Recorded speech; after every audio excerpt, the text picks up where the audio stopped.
ఇప్పుడు నువ్వు ఆటో తోలుతున్నావు కదమ్మా? అవును సార్. సొంత ఆటోనా? సొంత ఆటో సార్. పెట్రోలా డీజిలా? డీజిలే సార్. డీజిల్. దీన్ని ఇప్పుడు ఎలక్ట్రికల్ వెహికల్ గా మార్చుకుంటే నీకు ఖర్చు తగ్గుతుంది కదా? తగ్గుతుంది సార్. ఏమైనా ఆలోచించావా దిశగా? ఆలోచించాను కానీ సార్, అది తీసుకోవాలంటే 3 లక్షల పైన కాస్ట్ అవుతుంది సార్.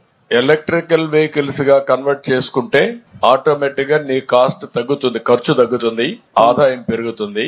నేను మొట్టమొదటిసారిగా నీ వెహికల్ తోనే స్టార్ట్ చేస్తా. ఎలక్ట్రికల్ వెహికల్ ఇంట్లోనే ఛార్జ్ చేసుకోవచ్చు నువ్వు.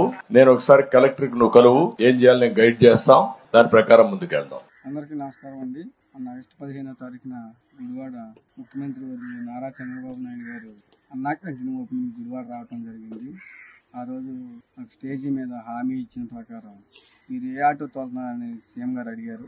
డీజిల్ ఆటో తోలుతున్నానని చెప్పాను, నేను చెప్పడం జరిగింది. ఇంకా ఖర్చు తగ్గే మార్గం ఏమైనా ఉందా అని ఆయనే అన్నారు. ఎలక్ట్రికల్ ఆటో ఇస్తానని అక్కడ స్టేజీ మీద నాకు వాగ్దానం చేశారు. అన్నమాట ప్రకారం ఈ ఆటో నాకు ఇప్పించారు.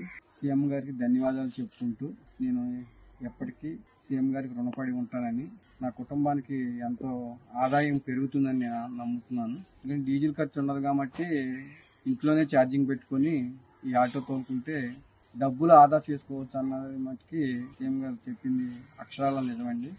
సీఎం గారికి నేను రుణపడి ఉంటాను. సీఎం గారికి ధన్యవాదాలు. జీవితాంతం సీఎం గారి పేరు చెప్పుకుంటానని తెలియజేసుకుంటాను.